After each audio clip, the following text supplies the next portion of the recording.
Salut à tous, David de Monsieur Cheveux. Aujourd'hui, je suis avec Rémi. Salut David. On fait une vidéo avec lui parce qu'il y a eu une transformation assez remarquable, on va dire, dans sa vie. Vous allez pouvoir voir les photos maintenant. Il y a combien de temps? C'était en août, donc ça fait 6-7 mois.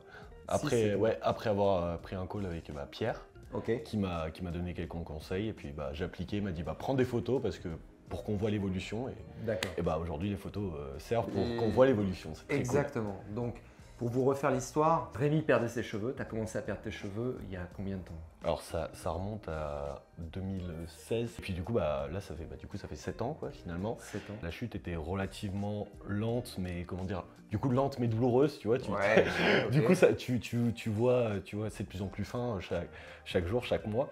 Et puis à un moment, c'est 3 ans après, ça fait en 2019. Donc j'ai rasé parce que j'en avais marre.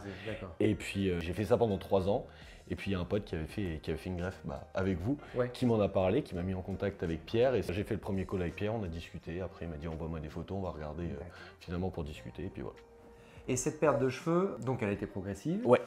C'était un affinement d'abord globalement, ou est-ce que tu avais vraiment l'impression d'avoir des zones au démarrage qui étaient vides? Ouais, alors moi j'ai eu d'abord perte sur l'arrière. Donc clairement c'était plus on va dire localisé là-dessus, et après ça s'est affiné de manière générale. Plus l'avant était fin, en plus l'arrière c'était finalement de plus en plus grave, où à l'arrière tu commençais vraiment à avoir le crâne, etc. Et ça de pire en pire, lentement, et puis D'accord. Voilà. Est-ce que tu disais c'est mort? Quel était ton état d'esprit par rapport à cette perte de cheveux? Je pense que c'était c'est mort. De toute façon, c'est comme ça, il faut faire avec. Un peu. Il y a des choses, on maîtrise pas tout. J'étais en mode, c'est dommage, c'est toujours cool, hein, des cheveux au pire. Tu les aimes pas, tu les rases, mais quand on a, tu peux les styliser, etc. En faisant des recherches, j'ai vu qu'il y avait la greffe. Et je me suis dit, tu sais quoi, on va au moins prendre l'appel pour voir ce qu'on peut potentiellement faire, parce que on ne sait jamais, au moins prendre l'information, voir que c'est pas mort à 100% peut-être. D'accord. Que dans ton process de recherche, tu avais vu autre chose? Est-ce que les produits c'était une option pour toi, ou tu disais c'est pipeau, laisse tomber? J'ai même pas vu autre chose spécialement. Quand tu cherches perte de cheveux, ça te ramène très rapidement à la greffe. Aussi, tu as des pubs partout, venez faire la greffe chez nous, c'est pas cher, etc.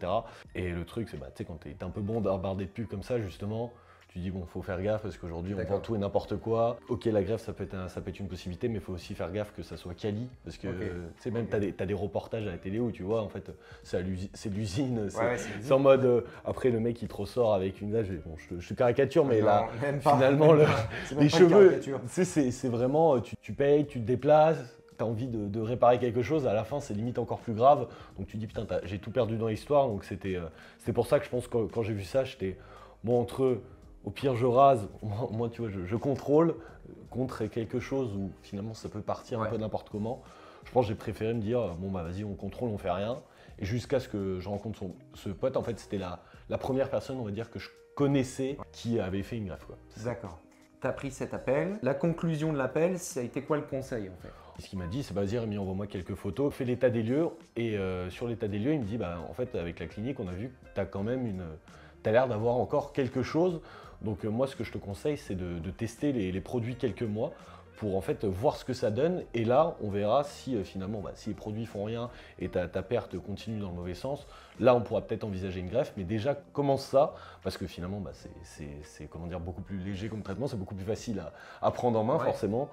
Et du coup Pierre m'a envoyé une routine finalement et à suivre, et il m'a dit juste prends des photos pour qu'on puisse voir l'évolution, et tu reviens vers moi, tu peux me donner quelques updates, on refait vraiment un point 6 mois après. D'accord.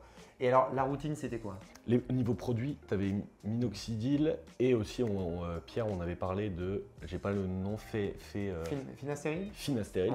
Angèle. Mais du coup en fait la différence, c'est que Pierre il m'a dit, vu que le finastérile c'est pour arrêter la chute, mais vu que toi la chute est très lente, il m'a dit même commence finalement le plus simple possible. Et ce que j'aimais beaucoup avec la réflexion de Pierre, c'était qu'il me disait pas fais plein de choses à la fois. Il m'a dit au pire on y va un truc par un truc. Ouais, c'est bien. Comme ça, on peut voir si un produit marche ou si un produit marche pas, on peut en tester un autre. Mais si tu fais tout d'un coup, tu sais pas vraiment qu'est-ce qui a marché ou pas. Et du coup, ce qui était cool en plus, dès que tu peux en acheter en pharmacie, quoi. Il suffit que la pharmacie soit assez grande. Et après, ça combiné avec un derma roller. Donc derma roller aussi. Exactement. Donc ça, une fois par semaine, du coup, tac, tac, tac. Tout ça, en fait, finalement, ça reste relativement simple. Un minoxidil matin, soir. Ouais. Donc c'est vraiment, ça prend, je pense, 1 minute le matin, 1 minute le soir, voilà. Il y a le petit massage aussi pour faire circuler le sang dans la tête, donc ça, devant son PC le soir, devant une vidéo ou quelque chose comme ça. Au fur et à mesure du temps, en faisant le massage, on est, mais on commence à avoir de la matière finalement. Ouais. Ce qui est intéressant en fait, c'est qu'on a beaucoup de personnes, et on voit sur internet, qui ont une espèce de défiance par rapport au traitement, par rapport aux produits, ce qui peut être compréhensible, mais c'est surtout, il y a une question de est-ce que ça marche vraiment. Là, vous avez un exemple typique, après 6 mois, 8 mois d'utilisation juste du minoxidil, quand on compare les photos, et on voit bien dans l'évolution tout au courant de ces 6-8 mois, que graduellement, tu as retrouvé de l'épaisseur, de la densité. Même finalement, comme je t'ai dit, à l'avant, tu avais des golfs, on voyait qui se creusaient. Les golfs qui se creusaient. Et puis là, du coup, en fait, ce qui est cool, c'est qu'on peut dire oui, ça a juste regagné de densité, mais en fait, il y a vraiment des cheveux qui n'étaient plus vraiment là, qui sont apparus, et vraiment, c'était super cool de revoir ces photos. T'as l'impression que limite c'est une paire de cheveux inversés si tu mets les photos dans le mauvais sens. C'est ça. Ouais, complètement. Là, il y a vraiment eu une densification globalement quand on regarde un peu sur la chevelure. Densification parce qu'il y avait encore des cheveux, mais on a aussi eu la sensation qu'il y a eu une repousse dans certaines zones. Et puis, comme tu le dis, au niveau de la ligne frontale, elle est beaucoup plus définie qu'avant, les golfs sont moins prononcés. Et on voit bien qu'il y a encore une évolution en cours. On n'est pas, comme tu le disais, tu n'as pas retrouvé la chevelure que tu avais à 17 ans, mais on aurait pu finalement se jeter dans une greffe, avoir un résultat, je pense, un peu meilleur, mais quand même, on aurait utilisé beaucoup de follicules, parce que par rapport aux surfaces, on serait peut-être sur 4000, 5000 follicules, et puis beaucoup de cartouches derrière.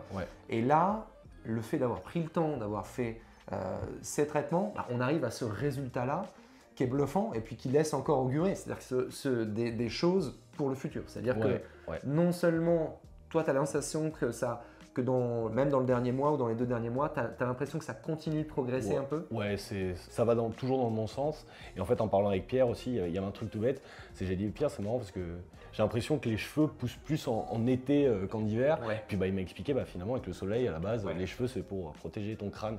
Et du coup, il m'a dit, en plus, là, vu que c'était en hiver, finalement, tu as fait le traitement en hiver, donc finalement, la tendance était encore plus lente.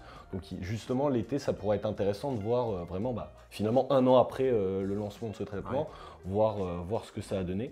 Donc franchement, moi, je suis très positif, en tout cas très, très content. Et c'est pour ça qu'aujourd'hui aussi, je fais cette vidéo, parce qu'on n'a pas juste dit, non, fais la greffe, de toute façon, c'est foutu. Au moins, teste ça, vas-y, tranquille. De toute façon, comme ça, l'hiver passe, tu testes, et après, on voit ce qu'on en parle. Donc, plutôt que, comme tu dis, se jeter sur quelque chose, et surtout, comme Pierre m'avait expliqué, le truc c'est que si tu fais la greffe sur des cheveux que finalement tu pouvais déjà récupérer, c'est des cartouches que tu n'auras pas derrière pour… C'est ça, pour pouvoir plus de densité tout simplement. Mais bon, tu vois, ce qui est intéressant dans ce que tu dis, effectivement, parfois, il ne faut pas sauter sur la greffe. C'est bien de se donner, surtout quand on est assez jeune finalement, de se donner un peu de temps pour tenter les produits quand il y a encore des cheveux. S'il n'y a plus de cheveux du tout, bon voilà. Mais là, c'est vrai qu'on voyait quand même à travers tes photos qu'il y avait encore un peu de cheveux partout, et c'est aussi pour ça que la clinique nous a dit, après leur second avis, on partage. Là, pour l'instant, faites d'abord les produits, on se voit dans 6-8 mois, donc c'était intéressant, mais ça montre bien qu'il y a quand même un ensemble de démarches avant la greffe. C'est pas je commence à perdre mes cheveux, je fais une greffe. Et ce point-là, il est intéressant, et t'en es carrément l'illustration. C'est très cool. Donc ça, c'est super.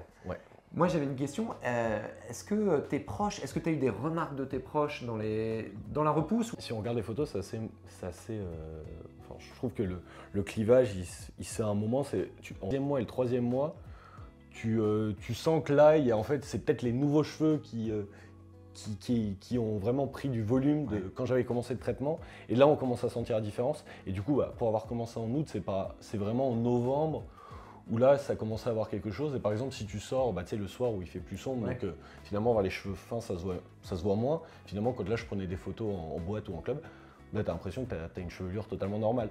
Et au fil du temps, ce qui est marrant, il y a des gens dans ta vie que tu as rencontrés, tu avais toujours été rasé, donc quand tu te vas avec les cheveux, ils font « Ah ok, tu te rasais juste pour le kiff, tu vois. Par contre, tes proches qui, eux, t'ont connu avec des cheveux, qui t'ont connu sans, ils disent, ah bah c'est bon, c'est revenu. Ma mère, c'était marrant parce qu'elle disait, mais non, mais tu perds pas. Il y a mon père qui était un peu plus en mode, bon. Voilà. Je vais pas te mentir comme ta mère, mais tu perds. Voilà, et ma sœur qui est bisous à Manon, qui est très direct, qui me dit, ah bah oui, tu perds.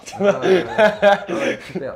Et du coup, mais au moins là, vraiment, ça a revenu et il y a un consensus sur le fait que, bah, tu vois, même les gens se disent, ah, en fait, ils se rasaient juste pour le beau jeu.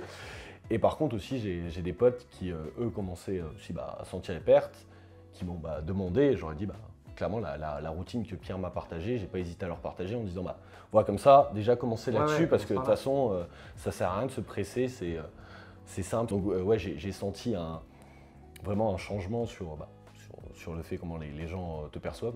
Tu n'es plus une personne chauve. Et puis, en plus, le fait que ça n'impacte pas tes humeurs en prenant, par exemple, des hormones ou je sais pas quoi, c'est ça qui est top. En fait, tu vois beaucoup de points positifs. Et c'est vraiment confort de ressortir, même tu vois en hiver, quand tu as des cheveux, tu n'es pas obligé de sortir un bonnet parce que tu n'as pas froid au crâne. Voilà, exact. Ça c'est intéressant, mais ce que tu disais aussi, c'est que les gens se disent, oh bah ouais, finalement, j'avais juste la tête rasée, ça repoussait. Ou les gens disent, ça repoussait. C'est marrant, on a le même genre de réaction pour des personnes qui ont fait la greffe. Les gens font pas trop attention, ils se disent, ouais, finalement, tu avais les cheveux courts. Tu les as juste fait repousser. Exactement. Quand on par le biais de traitement. C'est là qu'avec les photos, on voit quand même. Puis j'avais essayé des fois, c'est même finalement le premier mois, on voit où ça repousse. Tu vois, en fait, tu vois que les cheveux sont plus longs, mais sont toujours super fins, et finalement, t'as pas de. Enfin, tu vois entièrement le crâne, quoi. Et bref, c'est ça qui était ouf, c'est quand ça a commencé vraiment à revirer sur du. Ok, en fait, mes cheveux sont pas plus longs, il y en a plus, et là, je peux commencer. On va dire les styliser gentiment, mais on peut retourner à ce qu'on faisait avant. Et est-ce qu'à un moment tu te dis, oh, je vais tenter d'arrêter, on verra ce qui se passe, ou est-ce que dans quel état d'esprit tu es par rapport au traitement? Vu que ça marche, je vais pas m'arrêter là, clairement. J'ai pas envie de tenter voir, tiens, est-ce que ça va retomber, tu vois. On a tellement travaillé pour que ça se relance que ça serait bête que ça s'arrête là-dessus. Et du coup, clairement, tenter vraiment boucler cette année de traitement, voire post-été, s'il y a plus de volume aussi qui revient grâce au soleil. Donc non, mais je suis pas dans une optique d'arrêter tout de suite. Plus c'est l'avantage minoxidil, ça coûte pas cher. Tu vois, vraiment l'investissement il vaut vraiment le coup, quoi. Faut dire une chose aussi, c'est que le minoxidil qui fonctionne, c'est un produit qui fonctionne, il a certainement un effet plus important chez toi. Il y a d'autres personnes chez qui ça ne va pas aussi bien marcher. Ou il y a des mêmes personnes qui sont, c'est peu, mais finalement il y a quand même un pourcentage de personnes qui ne sont pas réceptives. Donc là encore, j'ai la chance là-dessus. Tu as de la chance là-dessus. Ça, c'est une réalité. Cette vidéo, elle n'est pas faite pour vous dire utilisez ça, ça va changer votre vie. Parce qu'en fait, il y a quand même une chance et un potentiel qui fait que là, ça a bien fonctionné chez toi et ça a permis de relancer. Mais le propos ici, c'est de dire avant de se lancer, quand on a encore des cheveux, quand on est jeune, qu'on n'a pas une perte complètement flagrante, avant de directement se lancer, faire la greffe, il y a quand même toujours un petit intermédiaire. Donc, je parle pour des personnes qui sont jeunes et qui n'ont pas une perte flagrante, par exemple une perte d'épaisseur dans la chevelure. On a ces options intermédiaires et le fait de l'utiliser, ça va déjà permettre de savoir si ça fonctionne. Exactement. Je suis justement très content parce que ça a bien fonctionné sur moi et c'était même un niveau inespéré. Et ça, c'est ce qu'on parlait aussi avant, tu vois, c'est les bonnes infos, mais qui tu as du mal à trouver en fait. Et même quand tu vas tomber sur une vidéo de quelqu'un qui utilise ça, tu vas dire non mais c'est bon, c'est abusé quoi. C'est comme il y en a, ils font transformation physique, tu dis bon, il y a un truc derrière, c'est la magie d'Hollywood, il y a un truc derrière quoi. En revanche, ça a bien fonctionné chez toi. Et merci. Donc ça c'était cool. À partir de quel mois tu t'es dit oh la vache, ou tu t'es dit waouh c'est fou, c'est-à-dire vraiment gros changement entre très peu de cheveux ou en tout cas grosse perte de densité à oh putain il se passe quelque chose. Ça a été quel moment marquant? Ça a été 3 mois, c'est 4 mois? C'était au mois de novembre, je crois. Donc c'était finalement le 3e mois d'utilisation. Où que, en fait, en comparant les photos, tu vois. Tu t'es dit. En fait, tu as plus de longueur et vu que tu as les nouveaux cheveux qui sont arrivés en dessous, tu as vraiment plus d'épaisseur, quoi. Et là vraiment, là c'était la différence. Là, j'étais bon, là c'est bon. C'est dans la bonne direction et franchement, c'était cool parce que quand j'avais parlé avec Pierre, il m'a dit 6 mois et moi j'étais bon. De toute façon, va falloir attendre 6 mois. S'il faut faire 6 mois, tu sais quoi, au moins, il faut tenter à fond. Et quand au bout de 3 mois, tu as déjà des bons résultats, t'es bon, c'est cool, quoi. C'est cool. Donc, effectivement, quand on utilise ces produits, il faut savoir qu'il y a voilà, une période de 3 à 6 mois dans laquelle il va y avoir une espèce d'inertie où le produit va se mettre en place et les follicules vont commencer à rentrer dans des cycles différents, faire pousser les cheveux. Donc ça peut être plus ou moins rapide comme toi, où tu as un résultat dès le 3e mois, puis parfois ça peut prendre 6 ou 7 mois. C'est pour ça que quand on fait un test, on dit un minimum de 6 mois sur ces produits. Si vous attendez à avoir des résultats à 2 mois ou 3 mois, ça peut arriver, mais ça peut arriver au bout du 5e mois, au bout du 6e mois, et c'est pour ça qu'il faut un peu de patience. Mais en l'occurrence, toi tu as eu du bol, parce que c'est vrai qu'à 3 mois, tu avais déjà des cheveux installés, ça commençait à reprendre de l'épaisseur, puis ça t'a donné un peu l'espoir de continuer. Ouais, en plus, quand tu as ça, tu ne loupes aucun soir, aucun matin. Quoi. Là, tu es vraiment carré sur la routine et c'est ça qui est cool, c'est que c'est motivant, ça va dans le bon sens et puis voilà, on continue comme ça. Et puis c'est cool aussi d'avoir le même feedback de Pierre, enfin sur WhatsApp, tu peux envoyer des messages et puis voilà, on échangeait beaucoup sur l'évolution. Et franchement, ça c'était cool, tu vois, c'était vraiment… tu t'es senti suivi. Ouais, tu sais où tu vas et en plus tu vois que ça va dans le bon sens, donc franchement c'est ça qui était cool. Tu dis juste, bon bah il faut que je sois patient, tout dans la vie ne vient pas comme ça. Est-ce que le fait justement d'avoir un peu suivi et d'avoir quelqu'un qui te booste un peu, est-ce que ça t'a engagé à le faire d'autant plus? Tu étais content de le partager? Comment était la démarche? Le fait d'avoir quelqu'un, déjà… tu vois, quelqu'un qui connaît le domaine, qui connaît le cheveu, qui comprend, qui a fait des tests, qui a vu des centaines de patients. Clairement, tu te dis, la personne sait de quoi elle parle, donc si elle m'envoie une routine comme ça, on va la suivre parce que c'est pas mais 2-3 coups de dermaroller par-ci par-là, on verra ce que ça donne. Non, c'est fais ça bien, ça a déjà marché sur des gens, donc vas-y à fond là-dessus. C'est cool de savoir que tu fais pas quelque chose qui n'a aucune chance de marcher. Et en plus, le fait aussi d'avoir la personne à qui partager, t'en mode putain Pierre, ça marche, c'est trop cool. Voilà, on va voir les prochains mois ce que ça donne, mais là si ça continue sur la route là, putain c'est génial. Voilà. Rémi, merci beaucoup d'avoir partagé ce témoignage avec nous et je pense que ça peut également inspirer des personnes aussi à se lancer là-dedans. À essayer, clairement. Et puis, si tu es OK avec ça, on reviendra vers toi pour voir un peu l'évolution et partagera sur la chaîne. Au top, faisons ça. En tout cas, merci à l'équipe de Monsieur Cheveux et puis impatient de voir ce que ça va continuer à donner. Également. Allez, tchuss!